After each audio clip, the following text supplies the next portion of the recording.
The stage is yours. A Thank big you. applause again, Mr. Joe. Wonderful. Thank you so much.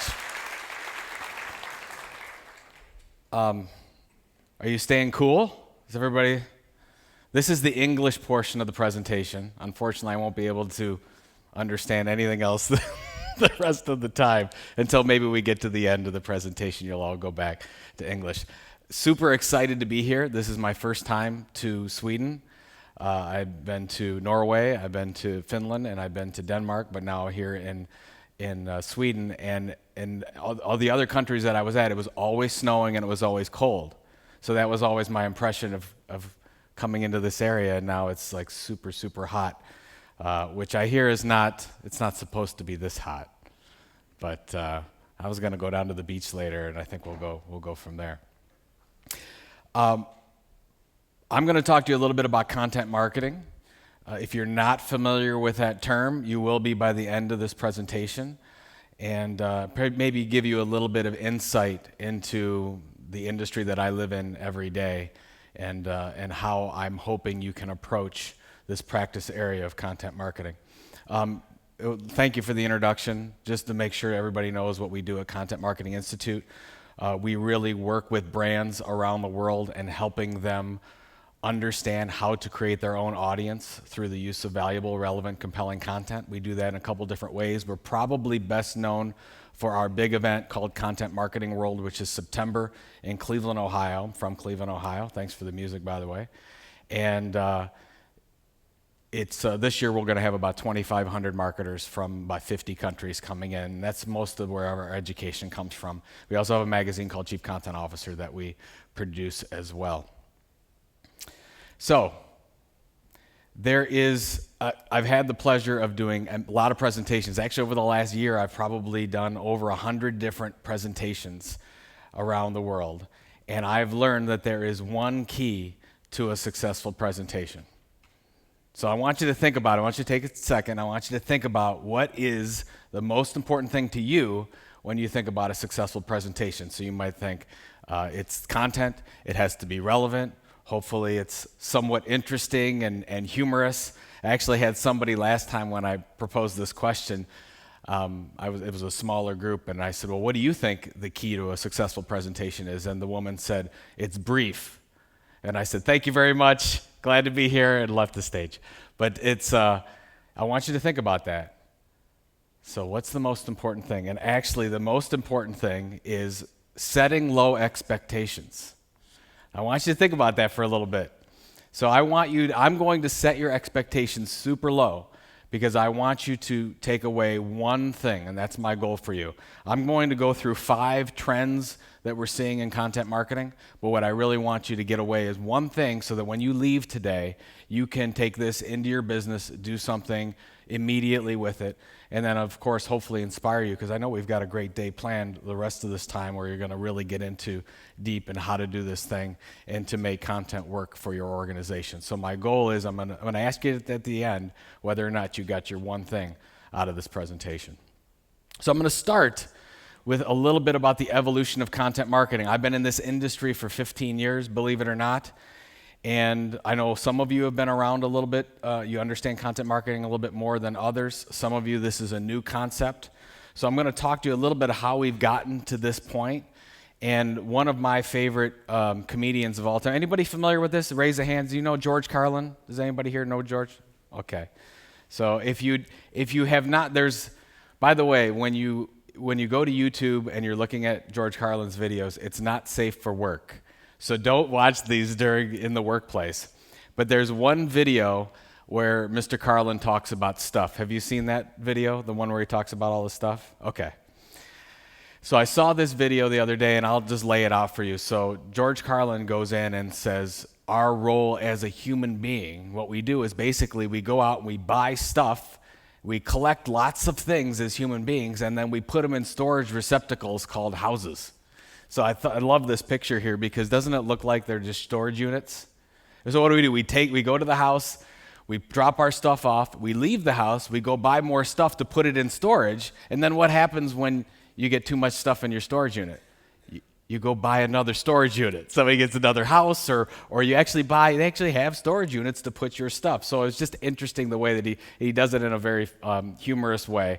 So I want you to check that out. But then I started thinking about, this is how we've been treating the content we've been creating in organizations for quite some time. So I'm going to take you through this a little bit. So let's say when you first developed your website.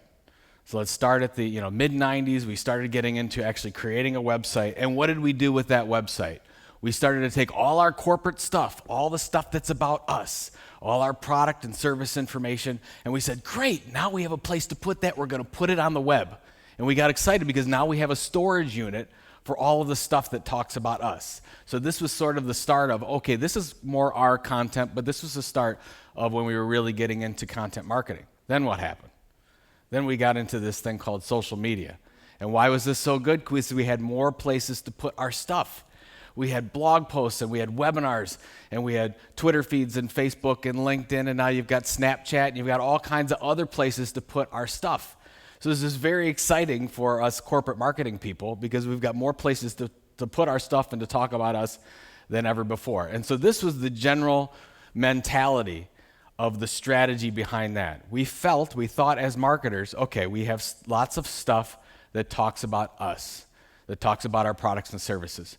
And we believe if we put that out in enough places, on the web specifically, that we're going to convert that into customers, what we call customer stuff. So hopefully we put that out in as many places as possible where we feel our customers are at, and we will actually attract and retain customers from it. So that's like the first step mentality when we think about, okay, step one of evolution of content marketing. Here's the problem. So here's where we get into like the cardinal rule of content marketing. And if you don't believe this, then you're probably not going to go much further. You have to understand that your customers don't care about you, they don't care about your products, and they don't care about your services. They care about themselves and their own problems. So our first example is flawed immediately because we think if we put more stuff out about us, that we're going to attract more customers. But obviously today, now we're talking about ourselves, and our customers don't care about that. So how do we get their attention? And that's when we got into more of what a lot of us think of as content marketing, is we're going to create all this content stuff.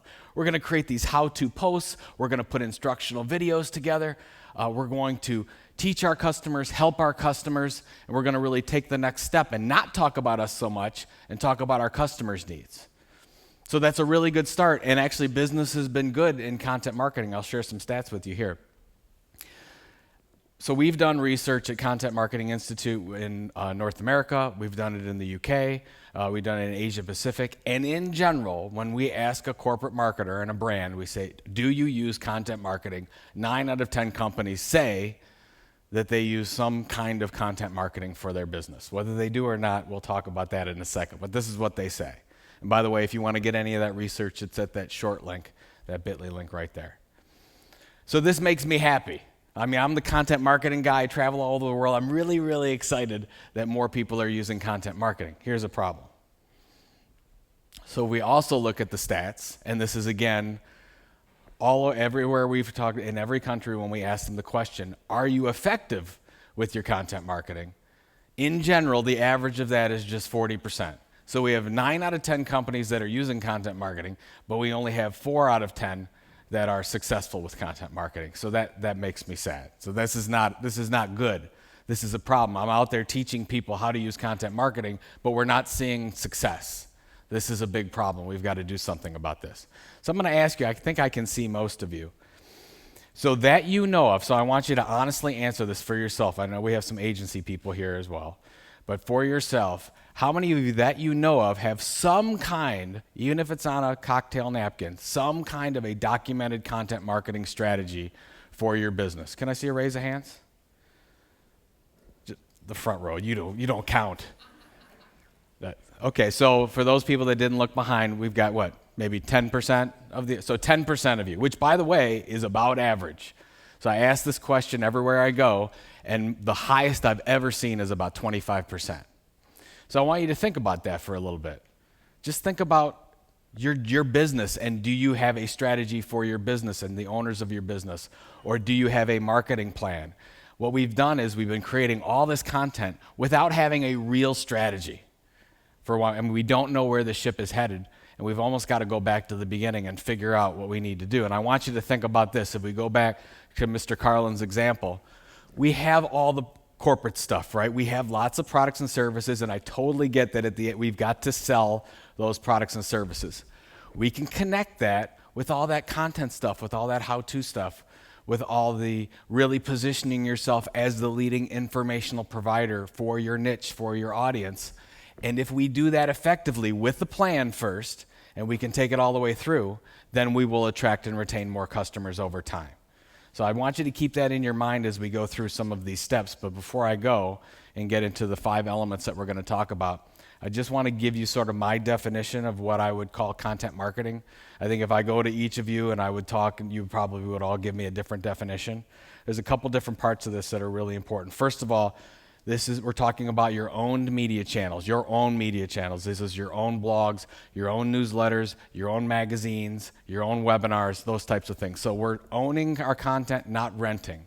So if you think about when I call it renting, that would be like, I'm going to advertise in somebody else's magazine. I'm going to put a banner on somebody else's website. We're trying to take the audience from somebody else over to ours, but that we're renting somebody else's channel, right? What are we trying to do? We're trying to create valuable, compelling, and relevant content consistently over time in a process.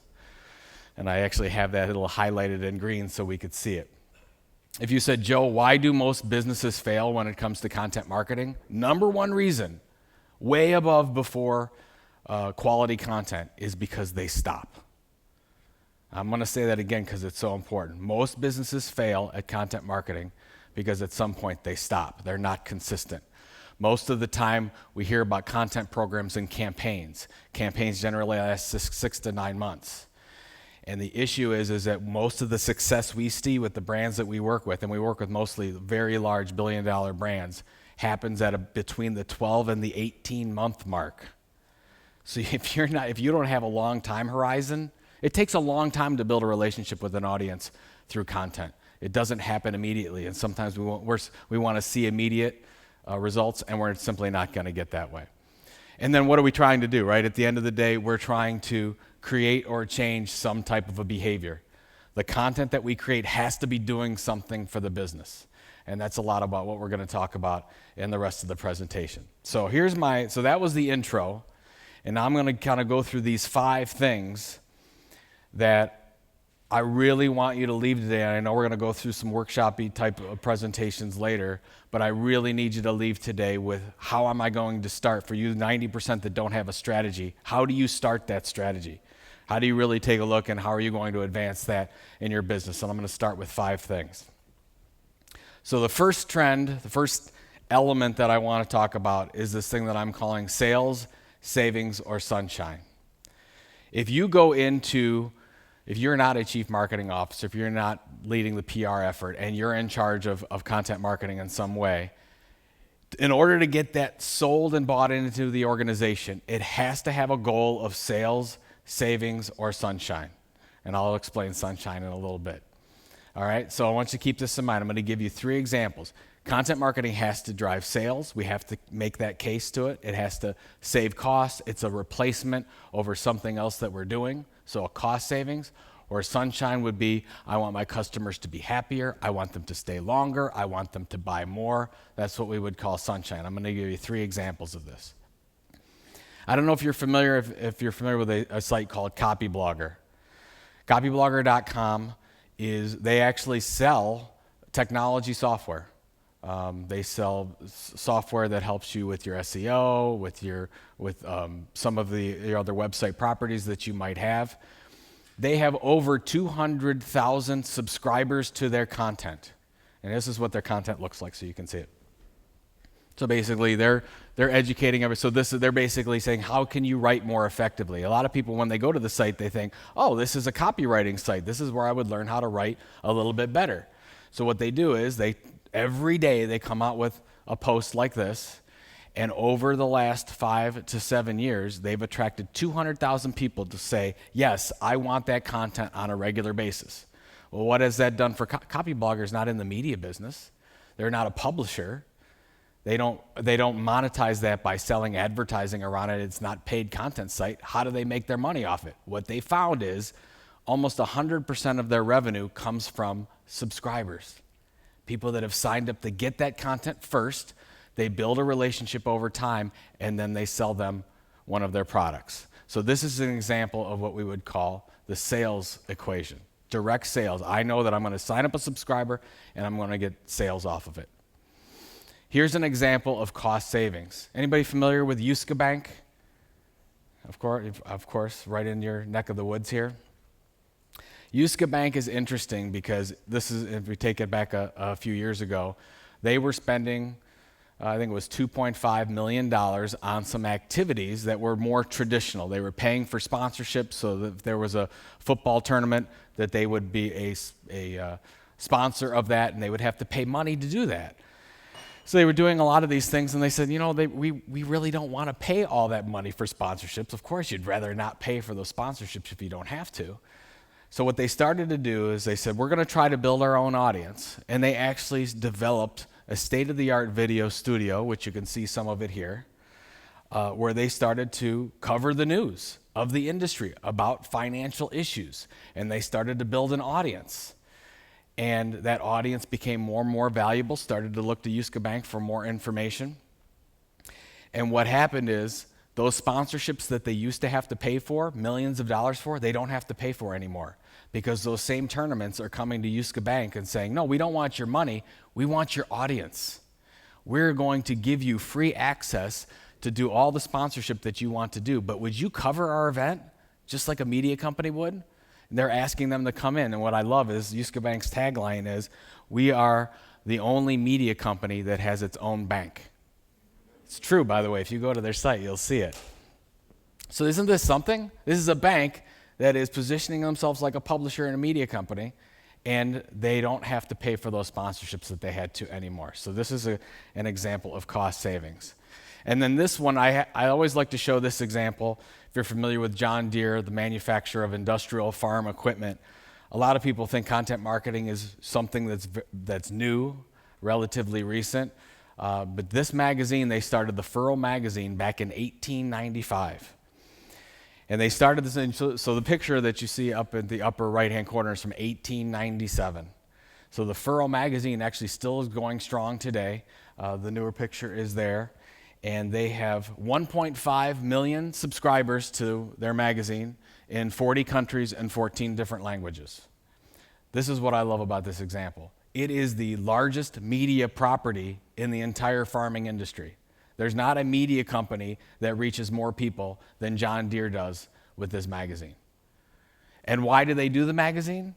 Because they're trying to keep their customers happier, they're trying to keep them loyal, they're trying to upsell and cross-sell. So this is what we would call sunshine.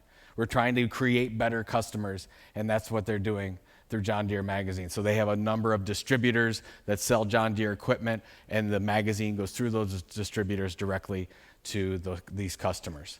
So I want you to think about this for your own business.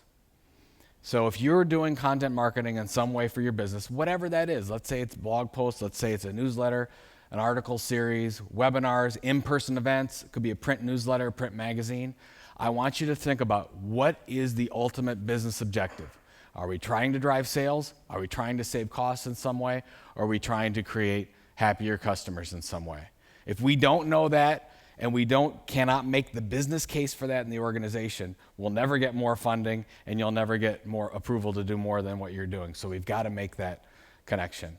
And before I give you a little homework assignment to do, I'm going to tell you a story. I did a presentation this was about 6 months ago, in Columbus, Ohio, and I don't know if you're familiar with does anybody know where Ohio's at? I mean, if you haven't been over there, because we were talking about it before. So just so you know, if you fly into New York, an hour flight would get you to Cleveland, and another hour flight would get you to Chicago. Actually, Cleveland's right in the middle. Columbus, Ohio is a 2-hour drive south of Cleveland. If you've heard of Victoria's Secret, headquartered in Columbus, Ohio. So that now you all know. Oh, Columbus, especially you men. I know what you're thinking. So I went and I gave a presentation in Columbus, Ohio, and there was the chief marketing officer of a fairly large gas station chain. Not this one, but one similar to it. And we were talking about creating content for social media. And she says, Joe, I have a question. I really want to take this content marketing thing more seriously. We're not really doing a great job of it, but I want to talk to you specifically about Facebook. I said, great, let's have that conversation. And I said, give me the situation. She says, well, we've got about 40,000 fans on our Facebook page, and how can we use content to get more fans? We saw a big run up to getting a lot of fans, and then it's sort of plateaued. I said, what can we do to get past that plateau area? And I said, okay, I want to have that conversation. Let's talk about it. I said, just answer me this question. I said, why are you on Facebook? As a business, why are you on Facebook? And I just saw a blank stare. And she didn't know. She didn't know the business purpose for why she was on Facebook. And what we found out, not just to single out Facebook, but what we find out is because a lot of these distribution mechanisms are free, or we think they're free, we don't take them seriously as businesses. So what I want to take you back, and I'm going to give you a little bit of assignment here. So this is something, if you haven't done, is critical for you to do within your organization. And I want you to create a why for each channel that you're creating content for. So I'll give you so put why question mark at the top, and then all along the side, I want you to line up all the different places you're creating content for. We're creating content on our website. We're creating content for our blog, for our e-newsletter, for our print newsletter, our in-person event, whatever. I want you to list all those. By the way, the average large company has 18 different channels that they create content for. The average small company has about 10. So you'll probably have a list between 10 and 18 of different places that you're putting content. So just start thinking about that. And then you have to list why. From a business perspective, why are you in that channel? Why do you create content? What is the purpose of your website? What's the purpose of your blog? I want you to really think about those things, because if you don't know, we really need to stop and take a look at why we're doing this stuff in the first place. So that's a really important homework assignment that I need you to do. Okay, so here's element number 2. So we have an understanding of, okay, here's why we want to do content marketing, but the problem is that we may not have an idea of what we're trying to do for our customers when it comes to the content we create. This is super, super important.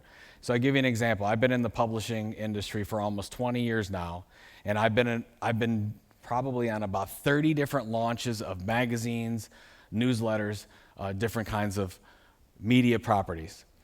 And the number one place we start when we put together, let's say it's a magazine, we start with an editorial mission statement. What is our editorial mission statement? What are we trying to accomplish? What is the goal of this business, and how can we put this into an editorial mission statement? Do you know what no marketers ever do when they start a content marketing program? They never put together an editorial mission statement. So it's interesting that every publishing project I've ever worked on, we've always started with an editorial mission, and every marketing-led content initiative has never started with a mission statement. So for you, I really want you to think about your content marketing mission statement. I'm going to give you a couple of examples here so you can figure out what your content marketing mission statement would be. So here's an example. This is homemadesimple.com. This is by a consumer packaged goods company called Procter & Gamble, which I'm sure many of you are familiar with. But look at this site, right? I mean, this is a good-looking site, a lot of helpful tips. Actually, the goal of this site is quick organizational tips for the home, and it's provided by Procter & Gamble, not by, when you look at it, you might think, hey, is this a Meredith? Is this a Real Simple? Maybe it's a Martha Stewart. No, this is actually a company that's delivering this kind of information. They have a content marketing mission statement, and this is it. So their goal, their mission here, is to enable women to have more quality time with their families, obviously targeting women, and the outcome for those women that are engaging in this content is to have more quality time with their families. So I want you to think about the content that's on this site. You're not going to see any recipes that take 6 hours to do, right, on this site, because it doesn't go to the mission. You're going to see organizational tips that are quick, that are easy to do, so that they can get back to time with their family. This is critically important, and when you think about, and you'll have a little exercise here in a little bit, for your content marketing mission statement. Why this is so important is probably less about what we should do, what we should be creating content around, and more about what we should not be creating content around. Because this will say, hey, no long recipes on the site. It doesn't go to the mission. It's got to be our litmus test for this. I'll give you a couple more examples. So for you business-to-business folks, this is Indium Corporation. Indium Corporation manufactures industrial soldering equipment, so they will attach and weld different pieces of electronic components to inside your computers, your phones, and other products such as that. So this is a smaller B2B company. They don't have a lot of resources, but what do? This is back in 2005. Just think about this. This is before blogging really ever took off. 2005, they started a blog. And this was a blog that their engineers would communicate directly to customers. Anybody work with engineers? Any engineer? I know you're an engineer. Engineers in the house? Is super, great storytellers, engineers, right? No. The storytelling just comes right out of the paper. No, it's actually quite difficult. Most engineers are not the best storytellers in the world. But they said, look, if we want to communicate effectively with our customers, which are engineers, we have to have our engineers start to communicate. So let me tell you a little bit about what they did. They created a blog, and their content marketing mission statement was this: helping engineers answer the most challenging industrial soldering questions. So their goal was to be the resource for any question. Look how niche this is. Anything around industrial soldering, which is really sexy, right? This is something we all want to get. But for engineers, this is super important. So let's break this down. They're talking to engineers. They're not talking to CFOs. They're not talking to CEOs. They're talking to engineers. In a lot of cases, we try to target too many people. If we want to be effective, we've got to target just one particular audience. And what are we trying to do? We're just talking about answering the most challenging industrial soldering questions. They're not talking about ball bearings. They're not talking about siding, just industrial soldering questions. So what's happened since 2005? If you type in any information around industrial soldering questions, you'll come up with a result from Indium, from one of those engineers. They have 17 engineers that blog on a regular basis. They have a managing editor that works with those engineers to help them communicate most effectively. They get that content sometimes through interviews. Sometimes the engineers do write themselves, but they get the content however they have to, and then it's the editor's responsibility to tell those stories and work that out. When they first started this program, within the first 2 years, they saw a 600% jump in qualified leads. It's transformed the business. They have the mission statement all around the organization now. It's really made a big impact.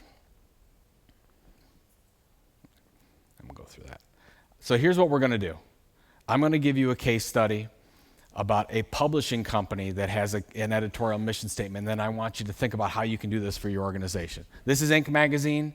Inc. magazine is one of my favorite magazines around. I wait for it to come in print. Obviously, they also have an online component. This is for entrepreneurs that want to grow their business. They have an editorial mission.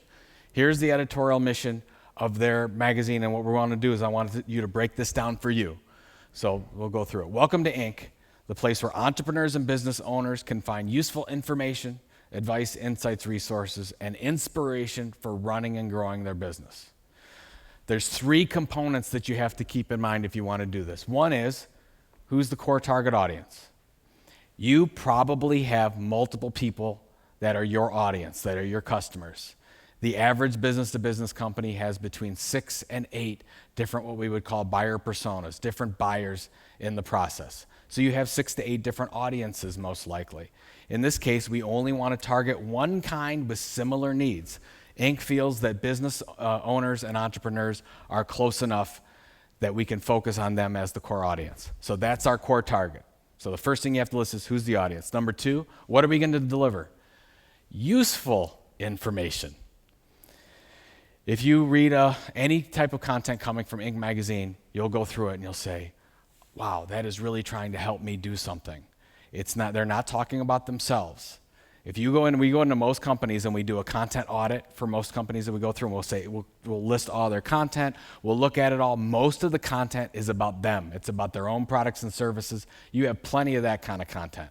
What we don't have is the kind that's going to really help our customers take the next steps with whatever we're trying to get them to do. So we got to make sure it's useful. Inkt's not pitching their events. They're not pitching their advertising in their content at all. There's other times to do that. Number 3, and this is the most important one, and this is the one where if you have an editorial calendar, I want you to change it up a little bit. Every piece of content has to have an outcome for the reader. What are you trying to help them save? Save money, save time, get more enjoyment out of life in some way, get a better job. What is that outcome? If you have an editorial calendar that you're creating content for, you have to add a spot in that spreadsheet that says, what is the outcome for the reader? We have to think about that first. So in Inkt's case, it's inspiration for running and growing your business. So every piece of content that I read as an entrepreneur has to help me. Does it help me grow my business, or does it help me make more money? That's it. So for your customers, what is that for you? So I want you to make sure that as you go home and you do a little homework assignment here, I want you to start that why, but the second thing I want you to do is create that content marketing mission statement. Here it is. You're going to have multiple content marketing strategies for your organization. You have to, because you have different audiences. If you have maybe one of your audiences, I was talking before with some of the people here, maybe one of your audiences is in the trucking industry, one is in the IT industry, one is in the financial industry. You know what, you have 3 different industries there, and you might have multiple audience members in those sectors. That's why it's so hard to do this, because we actually have to focus on a very niche audience so we can position ourselves as the leading expert in that. So I want you to create your mission statement, clearly define your audience, figure out what you're going to deliver to them, and then that outcome. If you can get this for your audience, it will change everything you do about your content marketing, because you'll start thinking less about pushing out product and sales information and more about how we can build a trusting relationship with our customers. All right? Okay, number 3. And this is one I'm super, super passionate about. Don't build your content ship on rented land. I'm gonna ask you a few questions here. How many of you are on use Facebook for Business? Can I see a raise of hands? Okay, is that most everybody? It looks like maybe at least 60-70%. Okay, we're all using Facebook. How is your organic post doing? How are the posts that you're putting? Are they getting seen by more? Let me ask you. Are they getting seen by more or less? If over the past 3 weeks, 4 weeks, if those posts that you're putting up are getting seen by more people, can I see a raise of hands? Okay. So a couple more, so I would assume that everyone else is either the flat or less. So if you're not familiar with what Facebook has done recently, is they've changed their algorithm, and they basically said that if you are a brand, it's pay to play now. If you want to reach all those fans that you've been creating an audience with, if you really want to talk to them, you're going to have to pay, because what we know is only about 5 to 6% of our updates that we're sending out to our audiences are being seen by them. So what's happening, and I'm using Starbucks as an example, they have 36 million people that have liked this page. They've spent millions over the last 5 or so years creating an audience on Facebook. And what has Facebook done? They've changed the rules. They pulled, and by the way, I don't have any problem with Facebook doing this. I mean, they're a business, they're trying to make money, but they've changed the rules. They said, well, you've built that audience, but that's really our audience, not your audience, and I'm going to not show your content anymore. And if you would like to show them content, you're going to have to pay advertising to reach them. This is the reality we live in. Right now, we know it's 5 to 6%. We're anticipating that this will go down to 0. That as a brand, you may not be getting any of your content seen at some point, and Facebook has every right to do that. So I'm warning you with this, and I'm trying to tell you that these companies, I feel really bad for a lot of these companies that have built all their content and all their audience around somebody else's platform that you don't own. And I need you to switch that and think a little bit differently about that.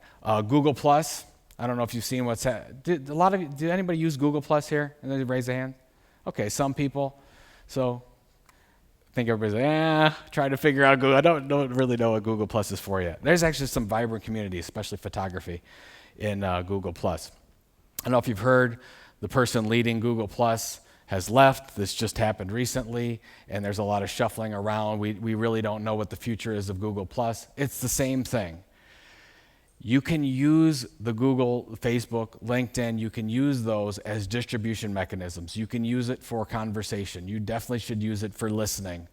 But if that's where your content is going and that's where you're going to build a long-term trusted relationship, you have a problem because you don't own those connections. They're owned by Twitter, they're owned by LinkedIn, they're owned by Google, they're owned by Facebook.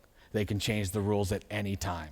This is a problem, so I need you to make sure that we're not doing this. For example, LinkedIn we use this as well. LinkedIn just opened their publishing platform.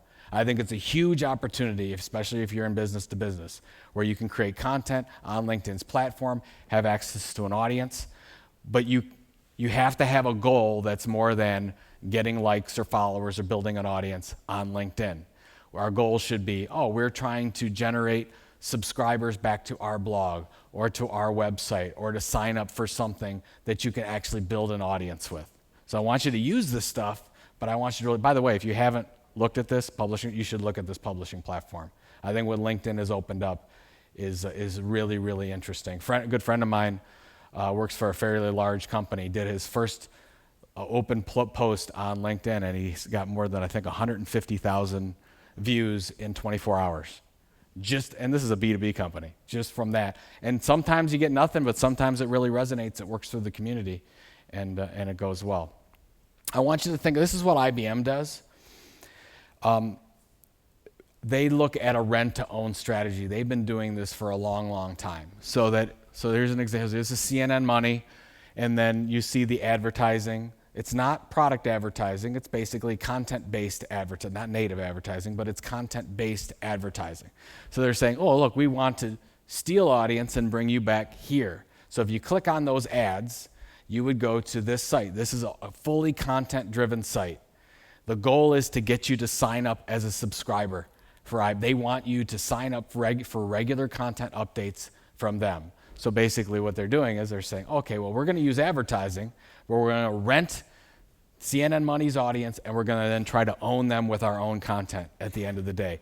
These are the things that I want you to use. I don't want you to shy away from advertising or traditional marketing, but I want you to use that for content purposes to build your own audience. And I think that's what you can do really well with Facebook, Google+, LinkedIn, those types of things, and really leverage the audiences that are there. To make this thing work, we really have to focus on subscribers as the key metric. If you said, Joe, what's the holy grail metric for content marketing? I would probably say there is not one, but one of the most important that we're seeing is email subscribers. As important as it ever was, email is not dead. I see the articles all the time. Email is dead, print is dead, social media, everything's dead, right? Email is not dead. I think it's more critical than ever. It's harder to break through the clutter than ever before. But if you can do that, email works really, really well. So I'm going to, kind of go back to thinking about, we talked about Copyblogger, right? 200,000 plus email subscribers, drives their business. Kraft Foods in the States, Kraft Food and Family, they have 1.5 million subscribers to Food and Family magazine. You know what? That's paid. They actually make money off of this, believe it or not. And then they use that audience for new product development. So they get insights and they ask that audience questions on a regular basis, and it really drives a lot of their content moving forward. Here's another example about subscribers. This is on the print subscriber side. A company called TD Ameritrade, which is basically a stock trader where you can trade stocks with that platform. They have an active trader community. So these are traders that trade 30, 40, 50, 100 times a day. So what they started to do with those active traders, they sent them a magazine called Think Money. And as they started to get the data in, they realized that those people, those traders that got the magazine, traded 5 times as much as those that didn't get the magazine. That's millions and millions of dollars in difference because they created a better customer off of getting that magazine. So I want you to think of, this is what I'm thinking about when we think about subscribers. So as you start you probably have, a lot of you have email newsletters already. A lot of people you've signed up for your blog. If you have a blog, you might have a print magazine. In order to show that this is working for your business, we have to understand what's the difference between those that subscribe to our content and those that don't. Super, super important. We have to know the question. So if you have an email newsletter that you're sending out, the first question as a chief marketing officer I'm going to ask is, what's the value of that? It's not open rate. It's not web traffic. Those things may be indicators, but at the end of the day, what's the difference? What do those customers do? What do those prospects do that's different than everything else? So we know in TD Ameritrade's case, that's a really important customer. That's amazingly different. Subscribers make a big, big difference. All right. So thinking about subscribers, so you might say, Joe, that's great. That's wonderful. We'll start to create this program, but let's say you don't have an audience right now. Maybe you just have a customer list, but you don't have anyone that's opted in to get your content yet. So what I'm going to show you right now is a technique that we've used with a lot of our customers and we use ourselves, and we leverage an influencer community to build traffic. And I'm going to go through this in a second. So this is an example that we've actually done. This is from Kntnt Marketing Institute. So I want you to, if you can steal this would be great. We've shared this with a lot of our customers. It's worked really, really well. So this is the start of what I would call our influencer hit list. An influencer hit list, this is where your customers are hanging out on the web if they're not on your site. I want you to think about that, right? So for your business, for the audience, we went through for your content marketing mission statement. Who's that audience? And if they're not on your website, I want to know where they are. You can use tools like Google Alerts. You can use Twitter hashtags. You can use Alexa. There's lots. You have social media tools that you probably use for your company to know where your customers are at when they're not on your site. That's what an influencer hit list is. So I want to know where's the audience? Because what do I want to do? Here's ours that we started with. What do I ultimately want to do? I want this audience to become my audience. We ultimately want to target these people so that they share our content, so it comes back to our site and we can then create subscribers. So I'm going to go through the process of how this works. So first you have to create the influencer hit list. I would start with 5. If you don't have one already, start with 5, no more than 10. Ours is up to 40. We track 40 different places where our customers are at now. It took us a while to get there. I would start at 5. I'm going to use Twitter as the example for this because Twitter is the easiest way to show this. So 411. So I want you to think about, let's say that you're sending out 6 tweets a day. Then let's say you use Facebook. Then say 6 Facebook posts or 6 LinkedIn posts, whatever social media outlet that you use to promote your content. I want you to put it in this context. So for every 6 tweets, 411 is the formula we use. That one tweet of those 6, that could be a sales tweet. That could be, we won customer service of the year. You've got a great show tonight going on. Come on down and check it out when you get a chance. Maybe it's a coupon. Maybe it's a special rate. Something that's about us. That's fine. Not a lot of people are going to spread that around. It's not going to be that important to many people, but you can send it out. And if you have product marketing people in your organization, you will know that you have to do that because they get a little bit restless if you're not sending out those tweets that are about them. Great. That's the one. The one in the middle, that's your content marketing. That's your educational blog post, interesting video, white paper, ebook, something that you are trying to build a relationship with your customers through educational, informative content. And then the other 4, so 67% of the time, we're promoting other people's content. We're from that influencer list. So here's an example of how we would do it. So, hey, how to go all in with content marketing. 8 experts weigh in. There's the link, and we're tagging the people that are the authors of that article so that they know. Well, why do we do that? Because we want to build a relationship with those people over time. That's a lot, right? That's 60. The majority of the things that you're sharing on social media are actually other people's content. I don't know how many people work in public relations here, but what I get about 5 to 6 emails a day from PR folks that say, Joe, we've identified you as an influencer in the industry. Would you like to demo our product? Would you like to share our content? Would you like to guest blog for us? What do I do with that? I completely delete that. That's spam. I don't want to talk to those people. But if those people have been sharing my content for the last month or 2, I know immediately who they are. And I always look at that email and I'm responsive to that because they've been helping me meet my needs by sharing my content. And then I'm going to say, oh, okay, I'll listen to that because I have a relationship with them. If you are targeting influencers and you're sharing their content, they absolutely know that you're sharing. They see that right away. They track it. They understand that you're sharing. You can tag them in Facebook. You can tag them in Twitter. And you can really make a difference. So, okay, that's great. You're going to start to build that relationship. You're not going to do anything else. You're just sharing their content and tagging them. So do this for about a month. And then what are we going to do? Now we're going to bake their content into your content. And this is how we did it with one of our examples. We created an ebook called the Content Marketing Playbook. It had 42 different content marketing examples with it. 26 of those 42 examples came from our influencer list. So that 40-person list, we put 26 examples. So let me ask you, I'll ask you this question.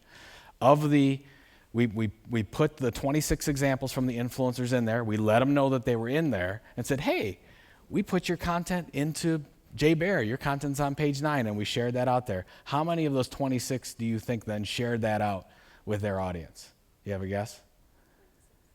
Actually, it's close. It was 24. We don't talk to the other 2 people that didn't share it. They're mean, nasty people. No, just kidding. 24 of the 26 shared it. We had a very small audience. We had about 3,000 subscribers at that point when we first started this. We ended up getting over 50,000 downloads in a week because they were sharing out this content. Why did they share our content? Because we've been sharing their content. It's the gift economy. We've been building that relationship over time. And what's interesting, just to go back to this, I'm friends with all these people now. I was not, when we first started this program, I didn't know any of these people. Because as we started to go, you were going to build relationships with these people, and then they'll become your allies. And what do? You create more audience, and then they start to share. Okay, so great. They shared this. Now how do we get that subscriber to become our subscriber? So then they'll come into our website to look at the ebook, to look at the content. This is Jason Miller from LinkedIn. He's one of the influencers we target. He created a blog post. We had to figure out what's the goal of our blog site. The goal of our blog site is to get and keep a subscriber. That's our goal. That's our why, to get and keep a subscriber. So all of our calls to action are, hey, sign up, join Social Proof, join the 70,000 that are like you, and we'll give you a free gift. That gift is a content marketing strategy document. So we're very specific about that. But this is not where we get most of our subscribers. It's actually this, and how many people like pop-ups? Anybody like pop-ups? Popovers? No, you probably hate them. You can't stand them. I was actually really against this. When the team came to me and they say, Joe, when people come to our website the first time and they start reading the content, we want to put a popover in front of them, and we think that we can drive subscription that way. And I was like, no, it just feels like, I don't know if that feels right, if we want to do that. We tested it out. Now 60% of our daily subscribers come through this popover form. We have about 140 subscribers a day right now. So 70 to 80 a day fill out this form. So I'm like, okay, that starts there. It's a good test. But what I have to figure out is I have to take that through and measure that through. I said, do those people become good customers and good prospects? And what we've learned is actually these people that sign up through this actually become a little bit better customers than the average. So I can't fault it anymore because they end up sticking around, they end up opening all of our email newsletters, and they end up actually going to our events and buying more than the average customer would. But it took us about 18 months to get there to that kind of content. So we have to get the subscriber at some point. We also use SlideShare. Anybody use SlideShare here? You love SlideShare? Big SlideShare fan. So our second place where we get the most subscribers is SlideShare. So first is the popover. Number 2 is through SlideShare. So we'll put, as an example, this was around Epic Content Marketing, my book. We put together an ebook here. They go in there and they get to, there's 2 ways you can get an email name through this one. They go to like slide 11. You can hit them with another pop-up form and say, hey, do you like this content? Sign up for more. Or we've been testing, we actually took this down now, and we only ask for their information if they want to download it and save it. And actually that has performed a little bit better, but now you have to test it for yourself.